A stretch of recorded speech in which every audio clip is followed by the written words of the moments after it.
Movie के शुरू में हम एक बच्चे को देखते हैं जो सोया हुआ है। इसकी मोम उसे सोया हुआ देखकर वहाँ से चली जाती है। उसकी मोम नेट पर सर्च करती है कि आजकल नेट की क्या क्या नुकसान है। वो देखती है कि ग्रिमकुटी नाम का भूत जो बच्चों को डरा कर इनसे बुरे काम करवाता है। ये सब सुनकर वो बहुत ज्यादा डर जाती है। हम देखते हैं वो बच्चा उठता है, वो खिड़की की तरफ देखता है, वो बाहर ग्रिमकुटी को देखता है जो काफी खौफनाक था। वो उसे लड़ने के लिए अपना चाकू उठाता है, लेकिन ग्रिमकुटी कमरे में आ जाता है। वो इससे डरकर अपनी मोम पर ही हमला कर देता है, जिससे उसकी मोम काफ़ी जख्मी हो जाती है। उसके बाद हम आयशा नाम की मेन कैरेक्टर को देखते हैं। हम देखते हैं इसके स्कूल के सेमिनार में इसका डैड अपने दोस्त से बात कर रहा होता है कि आजकल नेट पर काफ़ी धूम है तो ग्रिमकुटी नाम का भूत है जो बच्चों से बुरे काम करवाता है, और एक बच्चे ने तो अपनी माँ पर भी हमला कर दिया। अब उसके डैड के मोबाइल पर ग्रिमकुटी की फोटो आती है और ये देखने में काफी खौफनाक था। वो अपने बच्चों को भी बताते हैं कि आजकल इंटरनेट पर एक खौफनाक मॉन्स्टर की काफी बातें फैली हुई हैं जो बच्चों से गलत काम करवाता है, और ये भी कहते हैं कि वो आपको कहीं भी नजर आ सकता है और हम सबको इससे बचकर रहना चाहिए। फिर हम देखते हैं कि आयशा रात को अपने दोस्तों से बात कर रही होती है। वो दोस्त इसे ग्रिमकुटी का बताते हैं, जिससे ये कहती है कि मुझे भी आज ही अपने डैड से पता लगा, और वो ये भी कहती है कि सुना है काफी खतरनाक है और ये बच्चों से बुरे काम भी करवाता है। उसके बाद हम देखते हैं कि आयशा के मोम डैड की परेशानी काफी बढ़ गई है। वो ग्रिमकुटी के बारे में नेट पर सर्च करते हैं। उसके बाद हम आयशा को देखते हैं जिस खिड़की के बाहर ग्रिमकुटी दिखता है। वो इसे देखकर काफी चीखती चलाती है, जिससे उसके मोम डैड वहाँ पर आ जाते हैं। फिर हम देखते हैं कि वो पुलिस को बुला लेते हैं। फिर पुलिस ऑफिसर कहता है कि मुझे शहर में हर तरफ ऐसी खबरें आ रही हैं, हो सकता है यहाँ पर कोई आदमी हमसे मजाक कर रहा हो। आयशा के वहाँ से जाने के बाद पुलिस ऑफिसर इसके मोम डैड को कहता है हो सकता है ग्रिमकुटी कोई हो ना हो, ये सब बच्चे हमसे झूठ बोल रहे हो। वो सब बच्चों के मोबाइल और लैपटॉप के एक सेफ बॉक्स में रख देते हैं। वो कहते हैं कि कम से कम एक हफ्ते तक कोई भी नेट को यूज़ नहीं करेगा। वो बच्चे इस बात से बिल्कुल भी खुश ना थे। फिर हम देखते हैं कि रात को आयशा अपने मोबाइल को बैग से निकाल लेती है और उसके डैड उसे ऐसा करते देख लेते हैं। वो जब उसके पीछे जाते हैं वो बाहर गार्डन में आ जाती है। वो अपने दोस्त को कॉल करती है, जिससे वो बताती है कि मुझे आज ग्रिमकुटी दिखा।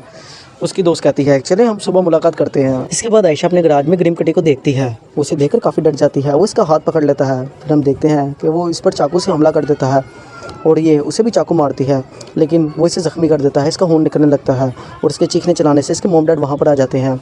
वो इसका ये बर्ताव देखकर उन्हें ऐसा लगता है इसने अपने आप को खुद नुकसान पहुंचाया है। वो इस पर बहुत गुस्सा करते हैं और इसे मना करते हैं कि तुम कल कॉलेज नहीं जाओगी, लेकिन वो उनकी बात को नहीं मानती। वो कहती है कि मुझे लाजमी जाना है। उसके बाद हम देखते हैं वो कल कॉलेज जाने के बजाय अपने दोस्त की पार्टी में चल जाती है। वो अपने दोस्त को कहती है क्या तुम हमें नेट यूज़ करने दोगे, जिससे इनका दोस्त मान जाता है। फिर हम देखते हैं वो सब दोस्त मजाक खड़े होते हैं कि ग्रिमकुटी ने हमें मार दिया। वो वीडियो बनाकर अपलोड कर लेते हैं। उसके बाद हम देखते हैं कि ये वहाँ पर अपनी दोस्त के साथ बैठकर लैपटॉप पर सर्च कर रही होती है ग्रिमकुटी के बारे में, और नेट पर वो मलिंडा नाम की औरत की पोस्ट देखती है जिसने सेफ बॉक्स के बारे में बताया था, और वो सोचती है कि हो सकता है ये वही औरत हो जिसके बेटे ने इस पर हमला किया था। सेफ बॉक्स वही है जिसमें इसके मोम डैड ने इनके मोबाइल और लैपटॉप रख दिए थे।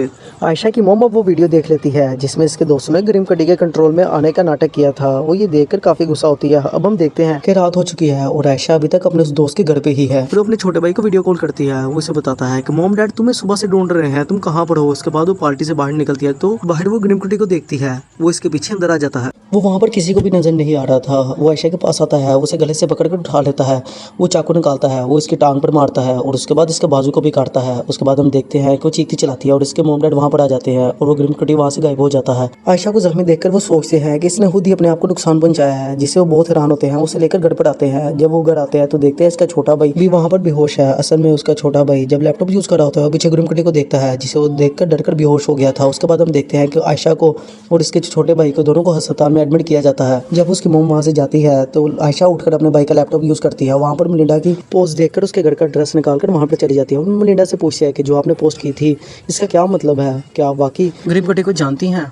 लेकिन वो इसकी बात को नहीं मानती। वो कहती है मैंने ऐसी कोई पोस्ट नहीं की। फिर वो उससे डायरेक्टली पूछ लेती है कि वो आपका बच्चा था जिसने यहाँ पर हमला किया था। वो कहती है हाँ मेरी फैमिली में ऐसा सीन हो गया था, और वो इसे और ना बात करते हुए अंदर चली जाती है। उसके बाद हम देखते हैं वो इसका पीछा करते हुए कमरे में आ जाती है। वो देखती है इसने अपने बेटे को एक दरवाजे में बंद किया हुआ है। जब ये दरवाज़ा खोलकर देखती है तो वहाँ पर देखती है कि इसका बेटा जंजीरों के साथ वहाँ पर बंधा हुआ है। वो जब इसके पास जाती है उसे बात करने की कोशिश करती है। उसके बाद हम देखते हैं कि इसकी मोम वहाँ पर आ जाती है। वो गन से इस पर हमला करने लगती है। वहाँ पर आयशा की भी मोम पहुँच जाती है।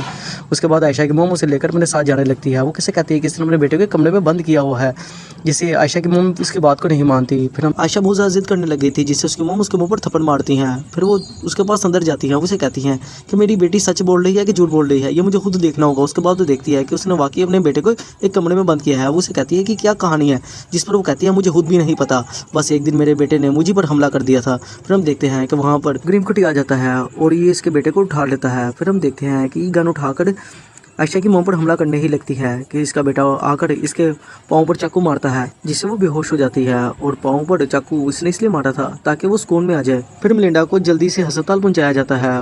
फिर आयशा की मोम आयशा के डैड को बताती है कि वाकई हमारे बच्चे सच बोल रहे हैं, वो सच में है। उसके बाद हम आशा के भाई को देखते हैं जिसे हॉल में ग्रीम कटी नजर आता है। वो इसकी तरफ बढ़ता है और ये डरकर जब भागता है तो इसकी बहन इसे कमरे में ले आती है। आयशा अपने छोटे भाई को बताती है कि मैं मलिंडा के बेटे से मिली थी, जिससे मुझे पता लगा कि जब जब हमारे मॉम डैड डरेंगे तभी हमें ये नजर आएगा, और इसलिए मलिंडा के बेटे ने अपनी मॉम पर हमला किया ताकि वो शांत हो जाए। और वो कहती है कि मैं भी जानती हूँ कि ग्रीम कटी को अब कैसे रोकना है। फिर हम देखते हैं कि वो कमरे में आ जाता है, वो इसके भाई को पकड़कर उठा लेता है, वो इसका गला दबाने लगता है। उसके बाद हम देखते हैं कि वो अपने डैड के पास जाती है, वो अपने डैड से अच्छी अच्छी बातें करने लगती है, जिससे उनका ध्यान चेंज हो जाता है। और जैसे ही उनका ध्यान चेंज होता है उसके भाई की जान छूट जाती है और वहाँ से भाग जाता है। उसके बाद हम देखते हैं कि वो आयशा के पास आता है, वो आयशा को गले से पकड़कर उठा लेता है, वो इसका बाजू काटता है। उसके बाद हम देखते हैं ये भी उस पर चाकू से काफी दफा हमला करती है, लेकिन उसे कोई भी असर नहीं होता। वो तो अपनी जुबान काटकर भी इसे दिखा देता है। उसके बाद हम देखते हैं उसके डैड वहाँ पर आ जाते हैं, वो कैंची उन्हें लग जाती है जिससे उनका खून निकलने लगता है।